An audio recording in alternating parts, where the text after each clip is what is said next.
is an iconic World War II Jeep, kindly lent to us from our friends at the Wheatcroft collection for this video. Now, there were 600,000 of these built, and today we're going to show you how to tell the key differences between an original World War II one and one that isn't. So we're going to get our Jeep connoisseur, Dave, on the channel to explain how we can tell. I don't know a lot about it, so take it away. What can you tell us? Nice to see you, Ian. How do you tell the difference between a Ford and a Willys? Well, in the front, if it's got a square crossmember here, it's a Ford. And if it's got a rounded tube between the crossmember behind the slats, it's a Ford. Is that right? Yep, you got it. Yeah, that's one thing. See, I know. How do you tell it's a wartime engine? That I don't know. Right, so the main telltale is if you come in here, Shine the torch. and look at the front. You see where the water pump mounts to the front of the block? Yeah. It's curved there. What, just this tiny chamfer? Yeah, just that tiny chamfer there. Yeah. That's an easy way of just telling quickly that it's a wartime block. So Okay. a non-wartime was straight across there. Oh, just a machined edge. Yeah, just a machined edge. Okay. That's also a wartime cylinder head. So a non-wartime one had extra ribs across the top. Oh, right. Because they used to crack across here. I've had a few. This one across. doesn't look it's cracked. It's a quality vehicle, because I sold it as a quality vehicle. Yeah. And to tell that it's a Ford engine. Oh, yeah? Does it say Ford on it? No. No. If you come around here, Come around here. you're going to struggle to see that. But if you look It's behind the oil filter. Behind the oil filter, if you can. See, it's got GPW stamped in it. Just about. And then further along, it's got the serial number of the engine. So that's obviously, that is a Ford engine. But that can be ground off and re-stamped. Who would do such a thing? Exactly. So down there, there's a casting number. You've got to zoom all the way down there. Maybe, see it right down there? I can't even see it, so. What, under the starter motor? Yeah, down there. See that? It's got GPW and it should have 6015. Oh, yeah. So that's the casting number, so that means it's a wartime engine. Oh, and that wouldn't be so easy That to can't grind be off. ground and replaced. No, because nothing like welding to cast. So if you're really lucky, Yeah. your engine serial number should match your chassis number down Where's here, your chassis number? down there. Oh, yeah, does it? Chances of that No. is minimal. So what you're saying is this engine wasn't originally in this chassis? No. No. No. So it's not as good as it could be. Finding one with the original engine in Have it. you ever seen one with the original engine? A lot of people grind that number off the engine Yeah. And then, and stamp their chassis number into it. but then surely the plates here wouldn't match. Those plates stay with the chassis. Yeah. And what else can you tell us how you can date it, anything under the bonnet here? Under the bonnet, Or tell that's the it for the difference. engine. If you want to date the tub, Yeah. quickest, easiest is above the ammeter there. That? He's got it. That's if you're just taking a quick glance. That little cutout will tell you that's a wartime body. Is that the only way to tell? Because that seems like something that could There is easily be another- copied. There is another telltale. If you go on the other side, Tay, I'll show you. Come round the side. It's got a fire extinguisher. Another way to tell. So like a post-war body here, these brackets. That's a nice curve up through there, isn't it? Yeah. See that? Yeah. Post-war comes up and does a right angle. Okay. That curve isn't there. All right, so That's that. another way of telling, Yeah. and the quality of it as well. You can tell straight away. What? Because it's in great Garrick nick. Well, it's Original, better dented. quality. It's not crap welding. It's What about these? these. So that's again. All the Ford bodies had the ribs in the top. So this is the really late body. This one is, I can't remember what they call it. The ACM2 or something like that. Another way of telling it's Ford is the little foot things there, the brackets. The Willys one is slightly different. Oh. What, all the way across or just different again? Just the little bracket. Should it have a piece of pallet in there? Is that No, not I think genuine? there's been children in here at some point, so this was probably Jimmy Savile's Looks- Jeep. It looks like children have painted it. What about the axles? Anything you can tell about the axles? No, not really. No? There is probably something that somebody will be able to tell you about the axles, but I don't know anything about the axles. No. So there wasn't much differences on the axles itself then? Ford stamps their name in virtually everything. Yeah. Even, look, there you go, look. They've even put in the bolt heads. They But, put their little stamp. Oh, and there, look, and there. Absolutely everywhere they put their stamp. But what we've learnt is that doesn't mean for much, because if you come here, I bought them bolts and they were brand new. What have they got stamped in them? They've got a Ford on them. So just because it's got a Ford stamp on it doesn't mean it's genuine either. That's it. There should be stamps in the wings, the lights, the grille, everywhere you'll find stamps on Fords. But Waze didn't put a stamp in anything. Really? Yeah. And what Fords had the embossed Ford logo in the rear tub? That was the script, Okay. and that was only built for 6 months, I think. All right. So there can't be many genuine Ford script bodies about. Yeah, that's it. Yeah, that'd be But quite you do rare. tend to see a lot at shows, which is strange. Yeah, well, you can get A lot of them are post-war ones made, can't What you? we're saying is there's a lot of fake World War II Jeeps about. Anything can be made. Anything can be made. So, if you were buying this one, how genuine would you say this particular This one one's was? pretty good. Yeah. This one's pretty good. You're going to struggle. So what you're saying is just because it has a bad paint job doesn't mean it's crap. There you go. Probably better. So just because it looks shiny and great doesn't mean it's genuine and valuable. People make that mistake quite a lot. Now, this one has been stood in the stores for quite a little while. 3 years? About. So we're going to fettle it up. We've bought it a new battery because the one on it had exploded over time. And we're going to just see how much it takes to wake it back up. This is still running the original 6-volt system, which people seem to dislike. Do you understand why people dislike it? They are lazy starters. If you've got a good one, it will always fire up. But as they get tireder and tireder, they get lazier and lazier. But what I've noticed as well, which don't help, is a lot of people paint their Jeep up and make it look mint, and then paint over the earth points. But that doesn't help with starting. So if you have got a Jeep that doesn't start particularly well, where your battery earth goes, see where this goes to on the chassis. Take that off, give it a clean with a grinder, put some grease over it, and also points like this, anywhere where it earths from the body to the chassis, give that a good shine up, and then see if it starts a bit better. Because the easiest thing to do, what everyone seems to do, is just whack a 12-volt battery on it. But that's not genuine. So you don't want to do that. If you've got 12-volt on your Jeep, it's not genuine. Is that World War II? That is a genuine World War II removable filter that I've definitely not put on there. And I know in here that it's got a Joe's Motor Pool modern regulator on it. They like that. Because they were playing up, but you couldn't really tell. Yeah, well, shall we have a go at flashing her up? It's also not got a genuine carb, because that was missing. Well, it is a genuine, because it is a Carter, but it's not a wartime one, it's brand new. You can find them. Yeah. Right there. But who really cares? As long as it works, you can have fun with it, it doesn't really matter. All we're trying to show in this video is, if you're going to go and buy one and someone's telling you it's really valuable and expensive because it's a genuine one, now you might be able to point them out that it's actually, in fact, not a genuine one, so you can knock a couple of $5 off it. There's lots of really complicated things you can check as well, but that was the easy Yeah, that's telltale signs. That's when you walk around at a show and go, oh, that's not right. There'll be a lot of people of that. Oh, I love this as well. You can flip your light up to work on it. Or when you go on a World War II road run and there's a Hotchkiss Jeep on it. Yes. The Hotchkiss Jeep is very much not World War II. And thanks to our Jeep connoisseur Dave for pointing those few things out. Now let's get it going.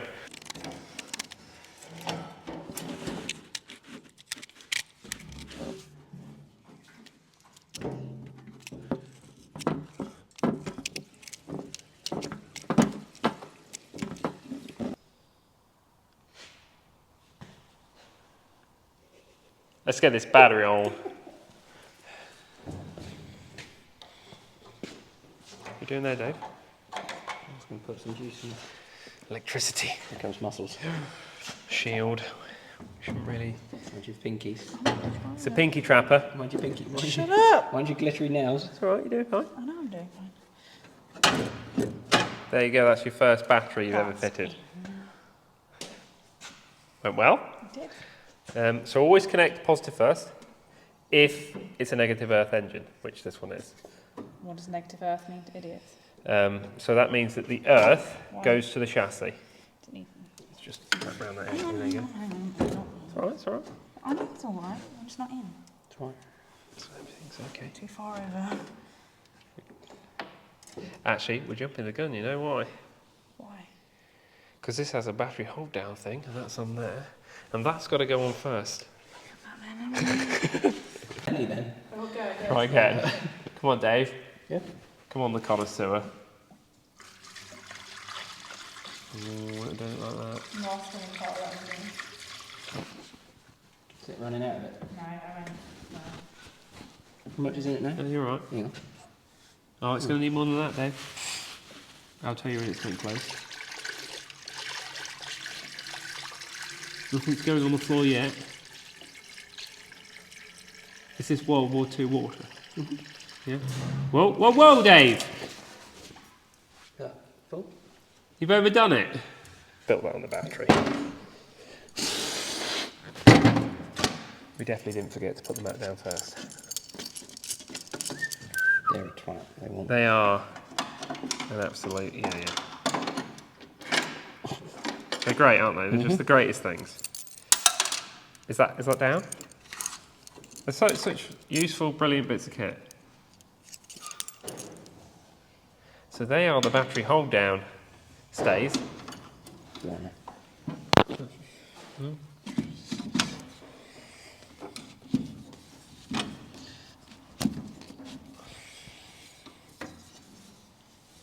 It already comes pretty rusty from where the battery exploded the last time.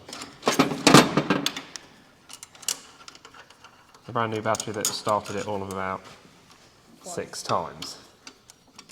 What you need to be careful with these batteries as well is those bits there, the exposed cross joints, are live. It's very easy to, if that touches anything metal when the positive's connecting, you're welding. Definitely not talking from experience. How did the other battery explode? I don't know, I wasn't actually there when that happened. What are you doing there, Dave? Oh, priming the fuel up. My engine's in the wrong place. Oh dear. Is she on cam? That's supposed to go down further, or? Just slacking him a little bit. This way, that's it. And now, while no one's looking, what you definitely don't do is hammer it down nice with the old Leatherman, and then do it back up. Yeah, Mr. Wheatcroft does watch these No. videos. Yeah, I'm just... You must do that one first because at this point it's not live. But when you connect that, if you were to touch the oil filter, you'd be welding. Looking, I'm not welding. I've never welded. How's that going there, Dave? Fuel's not coming out. Oh no. Do you want me to blow in the tank? Yeah. How tight does that need to be? Just a little bit. Just so. So that, just so. Can you move it? That's fine. Yeah, I think it's struggling where everything's gone dry. Oh dear. Now, that could be upside down, Tay. They're a funny thing, and it's not the nicest of... something's live. See that blue spark? Ignition might be on. It has a drawer. The ignition was indeed on. Was it? Let's just make sure, see if it's going to have a drawer. No, it's all good now. So turn the tapping device, tappy. Which side or tappy tappy? Just general tappy. A bit harder. It'll be either Oh, side. you chipped the paint! Right, now nippy. That one doesn't feel the brilliantest. Go on, I'll hold it.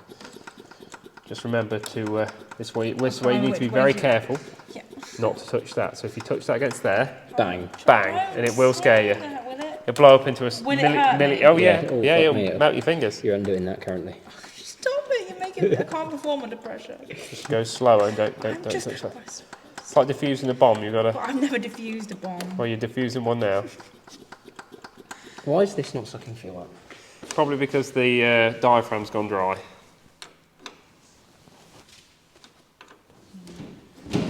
Really a way of blowing in the tank of these?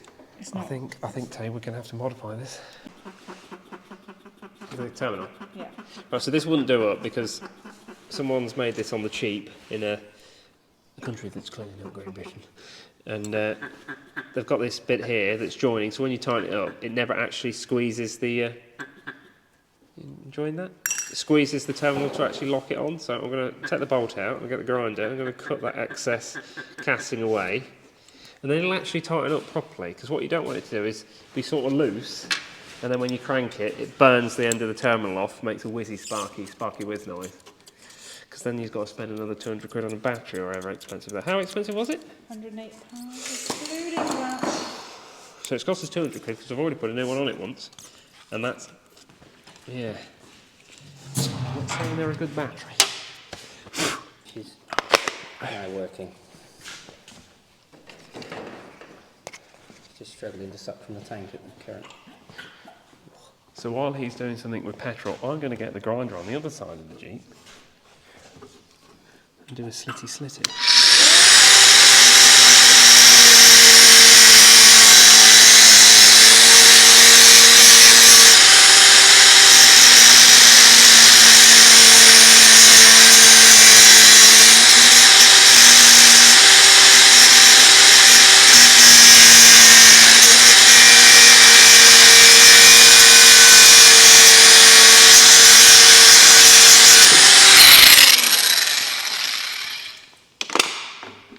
Seems to be a lot of something leaking, Dave. Is that petroleum leaking on the floor? I just hand filled it for now, just to see if Yeah? anything's going to happen. God, if they just built stuff right in the first place. Not cheap. Everything's cheap and rubbish these days. Always cut towards your face. It's getting out of hand, isn't it? No. Everything's fine. That's why it's only allowed plastic. That's that. That might actually tighten up this time. Such a bad casting, that is. Whoever did that pour. Oh, the floats worked in the carb as well. Just cut out. Yeah, because it's a very expensive carb I bought for that. With brand new lift pump. Where did you get that from? I bought that from Joe's Motor Pool in the US. About where they all come from, I think. Probably also made in China. Look at this. Now look, Tay, we could use that as a towing strap now. It's got that so good. Oh, Adam, you've done it wrong. Right, with the battery all connected now and the fuel primed, it's time for the first start in over 3 years, I reckon it was. Right. Dave, you're going to have to tell us all how to work this, because they don't have keys, do they? What's that? Ignition. Okay. Is that our gear?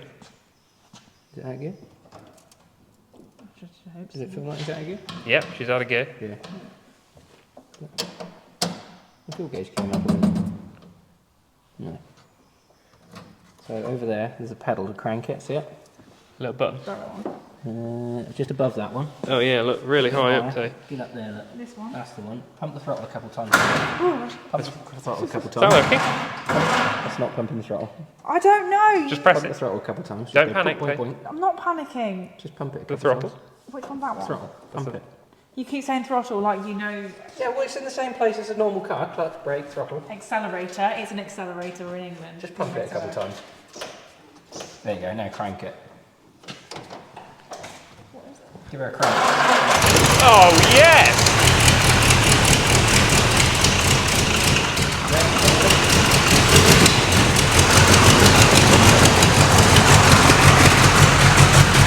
Well, that didn't take a lot of going. That was the most lame will it start we've ever done.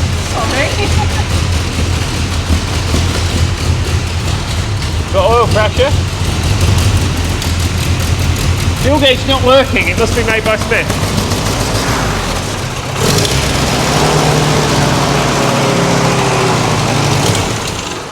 Oh no. Went a bit soon on the choke. Give her another crank. Oh yeah, here we go. Oh, you reckon, Pooh? Oh, Pooh.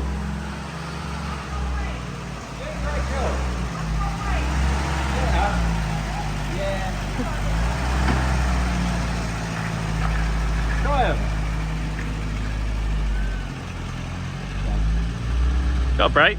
That looked like it was working. Here we go. What? Really good. You're doing a great job. Go on.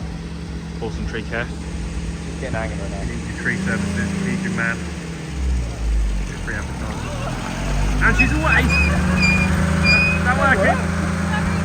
Turn your revs up a bit more, it'll help. What? God, good boy. Oh, oh! Oh, he tripped. Oh, he tripped. Oh, poo. Sit down. Sit. Good boy. I don't know how I'm going to be with the hills. It's alright, you just give it a bit of throttle before you start. That's it, you'll feel it. That's it. Lovely job. They are quite quick, aren't they? They are. I just feel like we need to put our foot Speedy. on the accelerator.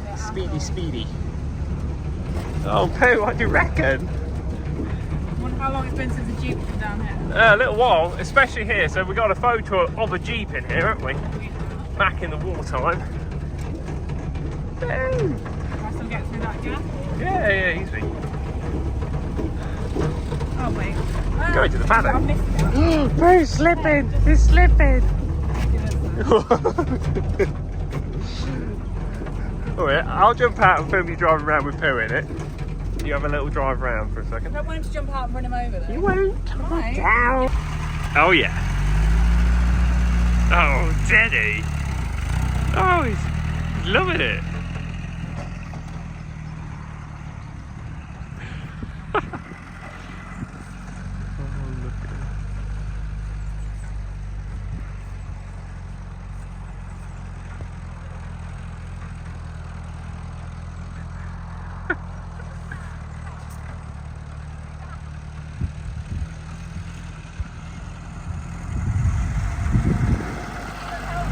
He's loving that.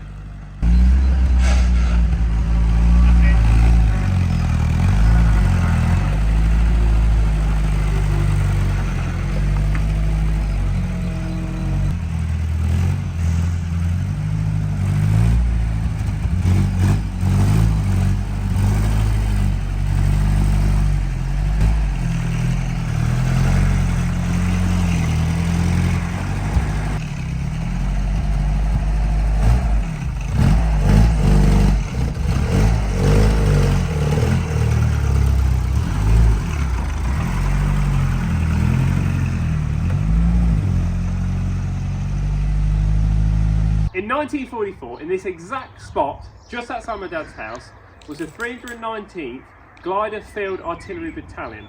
They were based here, and there's still evidence of when they were here, and I think that's a real nice thing and a real nice bit of history, and why it's quite special to have the Jeep here today, even though technically it was a year later before that Jeep was made, because that's 1945, but we'll look at these things. Right, over in this stable here, they were actually sleeping. So the men were based in the stables, and the higher ranking individuals were in the hall that got knocked down, which some of you will be familiar with. We'll put some photos on there. But in this stable, it's a bit of a mess because Dad uses his washing machine laundrette. Original from when they were here. So this is Kilroy, isn't it? Kilroy. Is it Kilroy? Kilroy. It's Kilroy. Is it Kilroy? Kilroy. You sure? I'm pretty sure. I'll question this. I hope it's Kilroy. It's Kilroy. Well, this is probably one of my most favourite pieces of original history from the war on our farm. So a lot of the soldiers would live in these stable blocks that ran all the way on to the end there. I think there was probably 14 or so. Quite a lot of them have fell down now, but this is the best preserved one, and it still has this homemade little stove in it. They all had a little stove in it, but this is the only one that's got a surviving one still in it. And when I was younger, you could actually read what there was a date down here. I think it was 1945, I can't be sure. You can see the AA, Airfield Artillery, I think. Airborne artillery. Airborne Artillery. I should know this. It's a proper piece of history. That once it's all fell off the wall, that's it. It's gone forever. And I don't really know how you could have saved it, but At least people have seen it now, so we've documented it in some way. How things have changed. Could you imagine living in here and then going off to war? And it was freezing cold and snowing in that photo. Could you imagine being in here when it was like that? Well, you'd probably be cosy with that. I don't know. Look at the roof. Oh, this roof was originally it was a slate roof, and it had a plastered roof, so it probably would have been quite insulated. I don't think it'd have been that warm. Well, it would have been better than being outside. Well, marginally. Marginally. Now, as you can see, I can't explain stuff ever so well, which is why we're quite fortunate. In the next few weeks, we're going to have a chap come all the way from America, whose father was actually one of the men that served here, and he's been finding out loads and loads of information about the history and the war and this actual site itself, and hopefully he'll be able to do a little video with us and explain a lot of it and some of the things he's found and some of the stories that can be told. So I'm quite looking forward to that myself. It was pointless me making a video explaining about the place. We may as well let the expert himself tell us what actually happened. Try the big third gear. Here we go, straight down. Oh yeah! Look at us flying along in the big 25 miles per hour. The electricity's going crazy. Not empty. We're still running on empty. I'm going to have to look into that fuel sensor. Oh, Ted loves it. Oh, Ted! You liking it? Oh, he loves it.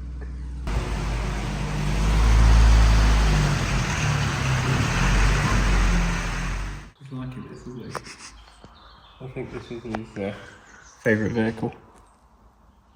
Okay, please. Dedicated face. It's a good look. It's a funny little story. So, without me selling this Jeep, I'd have never have met Tay or Maddie or Kevin the Wheatcroft collection, and Alex and everybody else that within that team. So it's funny what life has planned for you. What do you reckon, Pooh? What's planned for you? What's planned for you? Dinner time, I think that's what's planned for you. Dinner time. Dinner time. See you again.